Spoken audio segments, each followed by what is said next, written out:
రామం రాఘవం. ధనరాజ్ గారి డైరెక్షన్‌లో 2 hours run టైమ్‌తో థియేటర్స్‌లో రిలీజ్ అయింది. కొంచెం చూడడం లేట్ అయింది. బట్ ఇక్కడ చూసాక నాకైతే నచ్చిందండి. కాకపోతే కొంచెం slow paced father and son emotional drama అని చెప్పొచ్చు. ఒక్క ముక్కలో చెప్పాలంటే ధనరాజ్ గారి డైరెక్షన్ బాగుంది. ఒక క్లారిటీ ఉంది ఏం చేద్దాం అనుకున్నది. Father and son emotion in a different angle.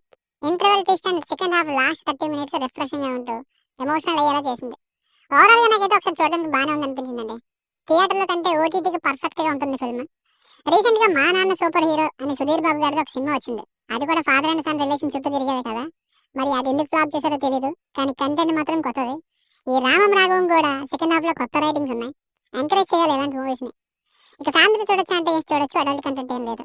Basic story line ఏంటంటే రిజిస్టర్ ఆఫీస్ లో పనిచేసే ఎంప్లాయ్ గా తండ్రి రామం గారు అలియాస్ సముద్రగని గారి కొడుకైన రాఘవ్ అలియాస్ ధనరాజ్ గారు సరిగ్గా చదువుకోకుండా ఎప్పుడు తప్పు మీద తప్పు చేస్తూ సెటిల్ అవ్వకుండా ఉంటాడు. అలాంటి కొడుకు మారాడా లేదా, ఇందుకోసం తండ్రి ఎలాంటి నిర్ణయం తీసుకున్నారు, కొడుకు ఎంతటి పని చేశాడు అన్నది స్టోరీ.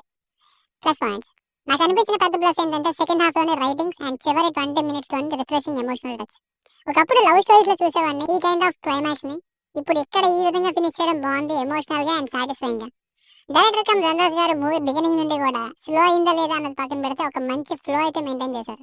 ఒక తప్పు తర్వాత మరొక తప్పు వరుసగా చేసే ఒక ఫెయిల్యూర్ రోల్ లో ధనరాజ్ గారు, ఇంకా స్ట్రిక్ట్ ఆఫీసర్ గా, ఇంకా తండ్రిగా సముద్రగని గారు బాగా చేశారు. వీళ్ళిద్దరు రోల్స్ లో చెప్పించిన డైలాగ్స్ కూడా బాగున్నాయి. బ్యాక్గ్రౌండ్ స్కోర్ బాగుంది, చాలా చోట్ల హెల్ప్ చేసింది. Cinematography and production values top notch అని చెప్పలేదు, కానీ ఈ సినిమా వరకు సరిపోతే లో క్వాలిటీలో అయితే లేవు. అలాగే చిన్న చిన్న రోల్స్ లో చేసిన వాళ్ళందరినీ కూడా సూట్ అయ్యే వారినిగా సెలెక్ట్ చేసుకున్నారు. మైనస్ పాయింట్స్ మూవీ అందరికీ కాదు, స్లో పేస్ లో వెళ్ళే ఎమోషనల్ డ్రామాస్ నచ్చేవాడికి కనెక్ట్ అవుతుంది అండ్ సీరియస్ జోన్ లో వెళ్తుంది, కామెడీ అది లేకుండా.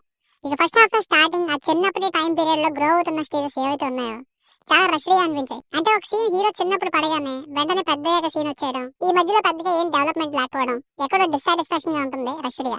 అలాగే కొంత స్టార్టింగ్ పోర్షన్స్ ఎక్స్పెక్టెడ్ గా రొటీన్ గానే ఉంటుంది. ఇంటర్వెల్ ట్విస్ట్ నుండి డిఫరెంట్ గా మారుతుంది మూవీ. ఈ ఫస్ట్ హాఫ్ ని ఇంకొంచెం రిఫ్రెషింగ్ గా తీసుంటే ఇంకా బాగున్నాం. అలాగే ధనరాజ్ గారు ఇన్ఫ్లుయెన్స్ ని వాడి చాలా మంది నోన్ యాక్టర్స్ ని పెట్టారు, వాళ్ళని ఇంకొంచెం బాగా యూజ్ చేసి ఉండొచ్చేమో అనిపించింది.